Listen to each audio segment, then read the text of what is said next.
I'm Vin. I'm Sori. If you would like to get your song reviewed, dear listener, there's the filthy capitalist option. As Sori says, $125 gets you straight to the head of the line. You don't have to be a part of the alliance. You don't have to be part of the group. Wait a minute. And the biggest thing is you don't have to wait. You hop, skip, and jump right in front of everybody. $125 gets you there. You do that 3 times, and then get mashed down to the $75 rate for perpetuity. Yes! Also, there is a band review option. So if you've got a band and you're trying to get your band some exposure, hit me up at villageXchange@gmail.com, and I'll show you the details about how to pull that off. You can also jump on Patreon, and there is a option on the tiers to be able to get your band reviewed. Yep. Obviously, we can't lie to you, so we can't guarantee a positive review. Get what you get. It's just rubbish. Rubbish. Rubbish. That's British for garbage. My favorite is the community option. $1 at the gate gets you in at Patreon. You get to join an alliance. The alliance joins their points together, and that helps determine what songs that we do. The alliances hang out on Discord.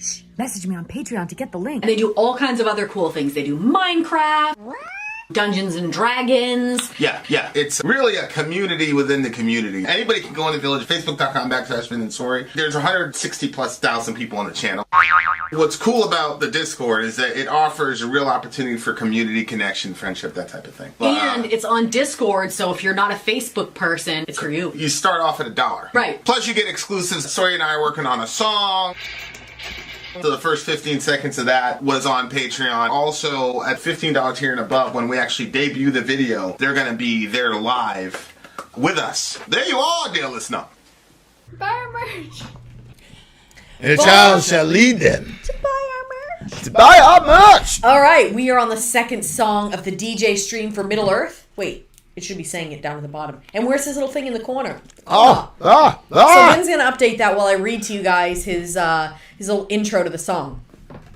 It says the band is considered to pioneer the Riot Girl music movement. They are the Riot Girls. Fun fact: lead singer and songwriter Kathleen Hanna married Adam Horowitz of the Beastie Boys in 2006, and Hanna came up with the name for Nirvana's 1991 breakthrough single, Smells Like Teen Spirit, by writing Kurt Smells Like Teen Spirit on Kurt Cobain's wall. At the time, Cobain was unaware that Hanna was referring to a deodorant marketed specifically for young women and thought that the phrase would anchor the song's theme. I always wondered if there was any connection between the song and the deodorant. There must have been. Well, there was. Because it said smells. Right. I figured. She wrote that he smells like the girl's teen deodorant. Oh, okay. Kurt Smells Like Teen Spirit. And Okay, he thought, this is going to be the anthem. And it was. He was right. He's a genius. I wore Teen Spirit as a teen, and I felt very cool doing so. That's how you know you're... Actually, I wore Teen Spirit as a kid, too. You did? Yeah. In Florida. I didn't know they had a boy version of that. There wasn't a boy version. I didn't care. So you wore the girl version? I wore the girl version. You know why? Because of the song. Wallahi. No I'm dead way. ass serious, yeah. So you and I were wearing the same deodorant. Probably at the same time in our history. See, this is what I mean. There must be so many of those cool little moments. And my brother was like, "Oh my God, that's for girls." You're gay. I was like, "I don't care, nigga. Whatever." Come see me, nigga.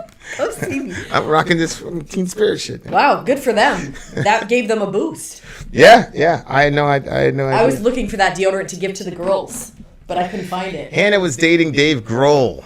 Vin Smells Like Teen Spirit. Yeah. I don't know. I was like Johan. You know how Johan is just completely like at peace with himself? He is. Brian Walker in the house. Long time no see, buddy. Oh my gosh, here it is, baby. All right, guys, here we go. The name of this song is Bikini Kill Feels Blind. Let's go.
Interesting.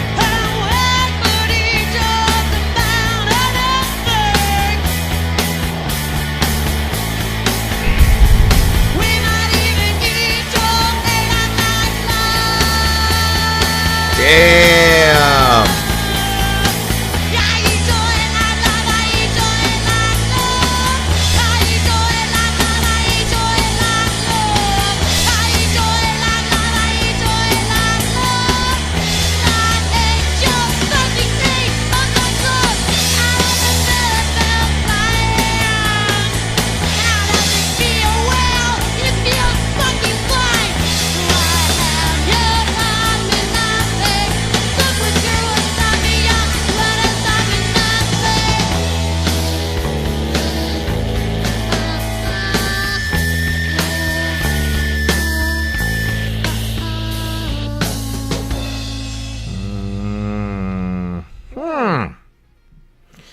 Shout out to people are talking about the Nirvana situation. This young lady, did we talk about it before we did the intro? What? She was the one that named Teen Spirit. Oh yeah, we already. So they're a friend of the band. But Nirvana has that thing with the baby and all that, and the kid is suing and all that. Yeah. So, who knows? Looks like he's got a case. But this isn't Nirvana. This is Bikini Kill. And I've got the lyrics up here, and sorry, this seems like almost a little bit of a feminist manifesto almost type. Yeah, of thing. but I'm, to be honest with you, I don't understand the song. Does it seem very obvious? Well, kind of in the middle. It kind of does. The end I could kind of right here. I'm the woman. I was always taught to be hungry. Yeah, women are well acquainted with thirst. Well, I could eat just about anything. We might even eat your hate up like love. Eat your hate like love. I eat your hate like love. I'd eat your fucking hate up like love. The only thing that made me think of is, growing up and different friends that I had, like, my parents were super, super strict about, making sure that you weren't, going and having sex with all kinds of people. And when I was talking to a lot of my friends, and I've seen it over the years, they would end up, having sex with these guys because they were really searching for, they wanted love from the guy. The guy had no interest in loving them. And so they would settle for sex because it felt more like love, because it was at least the body closeness. Necro, you've only missed one song. So that's the only thing that I thought of over there, like eating your hate up like love, like, there was some instances where you could tell, like, it was patently obvious that the guy was not into them and that he was just gonna disappear after. But it is shout out to Pastor weird Muppets. We'll miss you, because you only see one side. So in that situation, I always just saw the girl's side, and I always felt bad for the girl because I'm like, he has no interest in even being with her, but yet he'll have sex with her. And at the same time, though, you could flip it and you could say, well, I mean, she knew they weren't going to be together, but still she was using him for sex because she wanted to feel that love. Like, you could kind of, you know what I mean? Yeah. What? Like, I was talking to. She was using her love. She was using him for. Is that what you said? Well, yeah. I mean, she knew they didn't have a future together, but yet she wanted to feel love so badly that she was like, well, I'll throw in with this. You know what I mean? Like, she wasn't deluded. She didn't think that he loved her. She knew he didn't love her, but she wanted to feel. Yeah, I mean, I'm not saying it's the same. I'm always like, for, what is it, men's rights? Yeah. But yeah, I don't think that that's even in the same ballpark. I didn't say it was the same. Well, I didn't say the same. I said the same ballpark. I don't even think that they're even related. And the reason is because I think for many girls, what they believe, at least the girls I was around, what they believe is, I'll just give this to you, and then you're gonna see that you really do love me. Oh yeah, I'm talking about girls where it was like the third, fourth. There are very few times when a girl knows that it's not going to happen. Many times, at least from my experience, the girl was deluded into really believing that they were going to change the dude. Because that's the biggest complaint that men have, right? Is the girl's always trying to change you. Mm-hmm. So for me, it looks like the girl's not looking at it like, oh, this is not going to work, and I know it's not going to work. She's looking at it like, oh, I'm going to change this dude. He's going to see how awesome I am, and then that's going to completely validate me. Yeah, one of my friends is like that. The other one that I'm thinking of, it wasn't like that. Like, she definitively said to me. Well, again, what she said to you and what she believed, I don't know is necessarily true. Because remember, if she would have said, I really think I could get him to change and love me, and if it didn't work out, then she looks really dumb. Right? So I'm not saying that your friend is lying. I'm just saying, in the main, when a guy says this isn't going anywhere, I'm just doing it for the sex, that is an explicit thought that dudes have, like in the locker room and all that. Hit it or quit it, whatever. Girls, in my mind, generally do not function that way. That's the Eye of Sauron. Yeah. Oh, where's his symbol icon? That's a good point. Continue. Do you agree or disagree with that? No, I agree. I agree with that because, the first girl, I think she definitely thought that if she did that or she did, X, Y, and Z thing, that he was going to come around. Yeah, and guys... But it was obvious to me that was not the case. Guys but I wasn't in love with him. Guys don't care about whether... A lot of guys. I mean, my friend, he cared, but they generally don't care if the girl's going to come around or not. Especially if they have that type of mentality, the hit it and quit it mentality. Yeah. Like, they're not going to... They don't really care if they... As a matter of fact, they would much... I'll just say from my vantage point... Me, Jose, those guys, we would prefer it if the girl would just disappear after. You see what I'm saying? Like, that way you don't have to, like, see her at lunch or, you know what I'm saying? Like, things got really, I don't know, awkward is the word. If you were done with the girl and she still wanted to hang out or she misunderstood or whatever. And that's why I never lied to girls and said, oh, I love you, blah, blah, blah. Because Jose would do that shit. And, the girls would, whatever. And then he was always getting into some sort of drama, because of that. So I never did that. I'm not going to act like, what I'm saying? Like, I'm not going to tell you I love you. But at the same time, like, I don't know. It's a very difficult thing for girls. To me, the game is biased towards favoring men. Of course it is. So of course it is. It's hard because, you think about the girls and you think about what kind of life they're going to have and all. And I'm afraid, man. I'm not going to lie. Like, I'm really, not a lot of things scare me. You know what I'm saying? But I'm very, very afraid for, the girls as far as how that goes with men and things like that. Like, it's scary because it's there's so many pitfalls to fall into and without the right kind of guidance. And the other thing too is that you're a teenager, you think you know everything. So we got one of them that's like about to hit that time period, and it's like I'm very, because I know how ruthless dudes are, man. I know how ruthless dudes are, and I know that the when you listen to Kevin Samuels, he talks about your sexual marketplace value and all this shit. And it's like, these kids are growing up way too fast, and the development that we were allowed to have, they're not allowed to have. Like, if your parents said you can't watch HBO, you can't watch Cinemax, and you can't go to this specific movie back in the day, like, you were shielded from sexually explicit stuff. Now, forget it. They're not shielded. I mean, they're not shielded from it anymore. And it's damn near impossible to do that. I mean, we saw a kid right here. He just took out his phone. Yeah, broad daylight. He's looking at all types of crazy shit that, It's so bizarre because he was just like walking home. He was just headed home and he just took out his phone and just started. It was, to me, the lack of understanding of how socially wrong that was shocking, because it seems like but there's no shame. It seemed like it was as normal as saying, hey, did you see this play that Tom Brady did?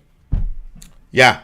That was so bizarre to me there was literally no shame. I don't think that he thought if he was doing something questionable, he would have done it. Nope. So that to me is like, whoa, we have a massive problem. Yeah. Massive problem. Yeah. I mean, it's not we, I mean his mom, but we as a society. Yeah. In the doorway of your demise, I stand encased in the whisper that you taught me. How does it feel? It feels blind. How does it feel? Well, it feels blind. What have you taught me? Nothing. Look what you've taught me. You've taught me nothing. If you were blind and there's no braille, there are no boundaries on what I can feel. If you could see, but we're always taught that what you saw wasn't real. How does that feel? It feels blind. How does it feel? It feels blind. Your world hasn't taught me anything. So it looks like she's talking about like how girls are socialized. Maybe she's even talking to her own mother. Because I'm assuming the doves represent the women. Because, you know, like women are represented as doves, like quiet, gentle, and fragile and all that. So it looks like maybe she's lashing out against the women in her life and the men at the end, which follows because a lot of women have gotten terrible advice on how to be women from their mothers. It's just a fact. I know. And I think it does engender a lot of real resentment and acrimony between the two because, you know, you socialize girls to, you know, I mean, it's ridiculous for me to speak on it. You speak on it. I'm not a woman. I'm socialized as a woman. It's been something that I've been working through my entire life. So growing up in a very strict religious household, I think it was strict as far as, I think that there's two types of strictness. There's one that's strict religiously. And so when they're publicly and they're at church and stuff, there's a level of strictness. Yeah. But then it's when they get home, it's kind of, my family wasn't like that. It was strict. Everywhere was strict. It was always strict. You always knew that, you know, I kind of always felt like somehow I was going to get in trouble. Like, I'm always going to, you know, whatever. And then there was a certain distrust or hatred or whatever that I had toward men growing up.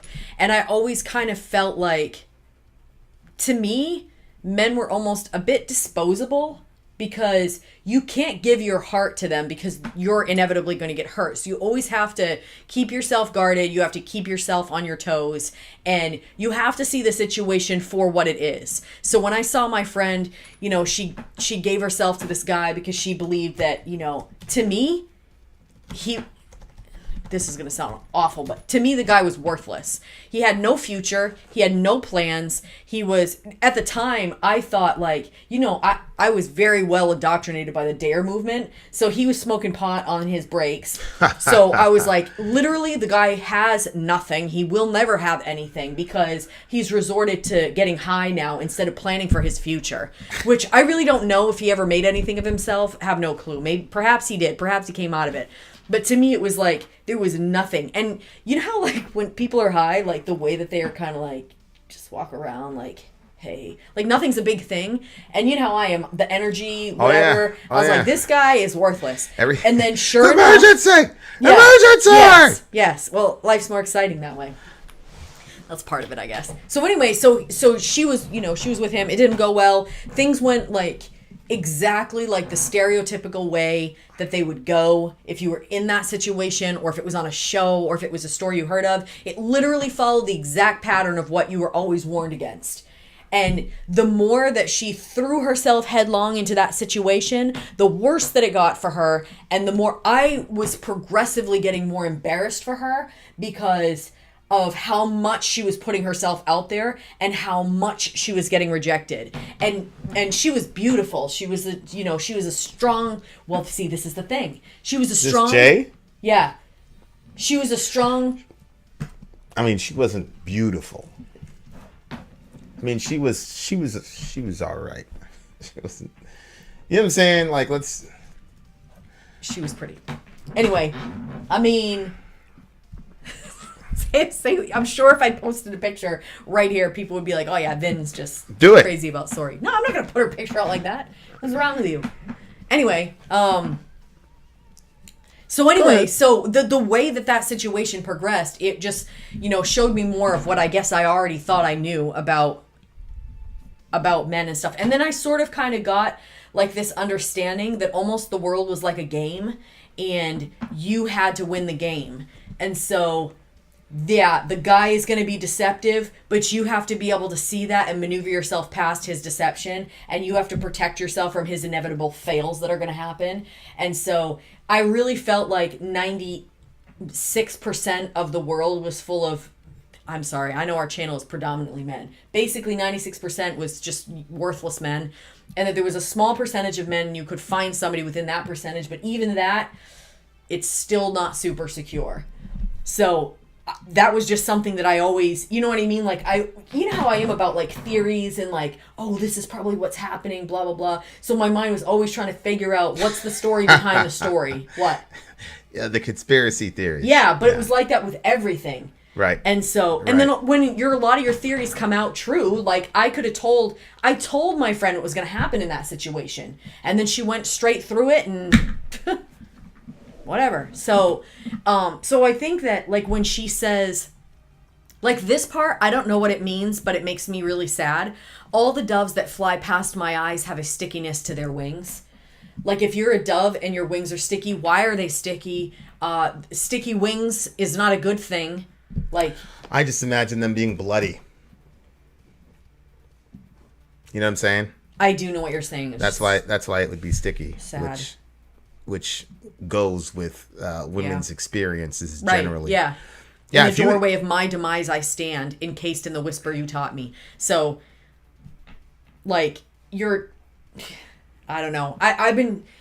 This is actually a super weird review for me to do because I'm in a transitional period. So all of my life, I have had basically, I almost want to say a deep hatred toward men and a deep hatred toward the patriarchy, like everything that's set up and the way that women are treated and the stuff that women have to endure, and not looking at all at like anything that men have to do or whatever. It was just like, basically seeing that women are like powerful beings, but they're subjected to be victims all their life because they're most times weaker than men. So I think I just have had a very negative, but now I'm kind of like flipping the script and I'm trying to see things from both sides to get a more accurate picture of what's going on. Yeah. So, you know. Yeah, I mean, it's definitely not completely one-sided, as Rip says. To my point, I watched Dr. Phil, where they listed how this woman beat, stabbed, broke chairs over a guy's head, and he hit her back to defend himself. And then Dr. Phil called him a coward and told him off and sent him to jail. And the woman was never told anything she did was wrong. In fact, she was given a right. The guy was told he should have just ran away from her and left his own home while he visited. Yeah, well, she visited. I mean, yeah. I mean, so that double standard is absolutely there. Mm-hmm. And believe me, I know it's there. I mean, my personal opinion is even if she was hitting him, he still shouldn't hit her back. I know that you're different about that. You think that if a woman was hitting me with a chair, that I'd have the right to attack to hit her. No, I never said that. You are so extreme. No, if she's hitting you, you should be able to block the attacks. And I have no problem with, you know, just like if the kids lost their mind and started attacking me, I'm a grown woman, but I should be able to push them off of me. Yeah. Yeah, I hear you. What do you give this song? Plus, I think if you're an evil, I think it's evil. If you're an evil enough person to size up the situation and say to yourself, this guy is so much of a good dude, he's not going to hit me back, so let me just do all of these things so he's not going to hit me back. That to me is like, push that woman. Push her off you and get out of there. Push her.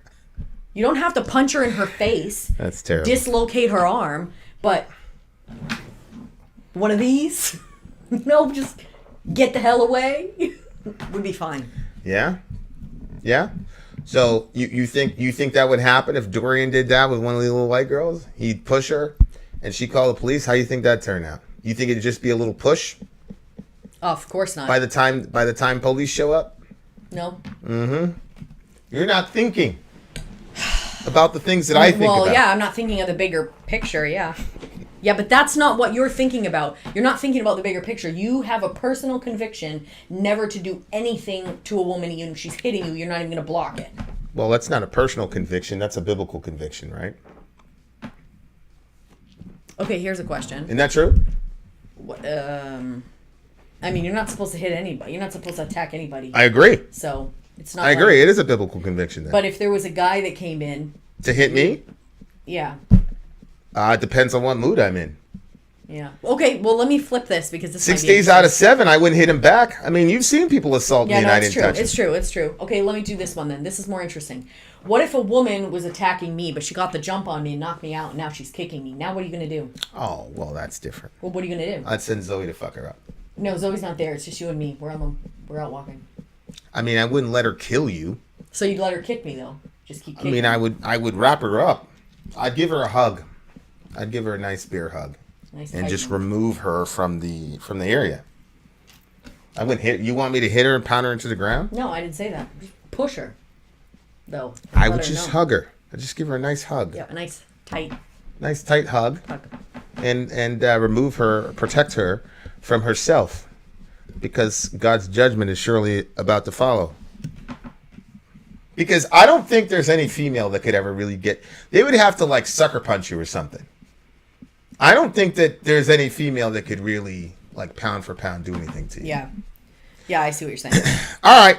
This is a 9.2 for me. It was kind of avant-garde. It was kind of like a different, which is kind of interesting because that's literally what I expected it to be because of her relationship to Kurt. Because he's such a strange writer, like when he writes. Yeah. Not everything makes sense. So, yeah. Okay. And you'd get sued for sexual assault and 4 years in jail. Yeah, exactly. You're not thinking, Vin. That's a risk. That's a risk I'd be willing to take for surviving. Plus, I mean, you know, if the girl is, what if she has a shapely bum? Yeah, then I'd have to do my duty. Like, hey, come here, bitch. Do your duty? What is wrong with you? I'm just kidding, like Jason. Unless you're gonna do it. I just all right. Wow. There you are. Okay, so for me, this is going to be weird. This has literally never happened in the history of the channel, and I apologize, Middle Earth, for this. But I have to give this song a 4, and I have to give the song a 9.6. Because there was something about it I really hated, which gives it the 4. But then there was stuff about it I really liked, which was the 9.6. And no, I'm not splitting the score in the middle. That's the score. 4/9.6. Okay, two sentences. What did you hate? Oh, there was just something about the sound of it. Like, the production was horrible. I could barely hear. Something of the sound that I didn't like that was kind of like annoying to me. But anyway, shout out to all the women and everything they've survived. And shout out to Middle Earth. And shout out to the men who bear huggers. We need more. We need more bear huggers in the world. Because she has a large rump, or what? All I said is, whatever. Shout out to Metal NPC. Having said that, there, listener, if you are in the stream, sit tight. We got way more for you coming up. If you're out of the stream, you're a bum. Nobody likes you. Not even your own mother. Vin out. Sori out. Go.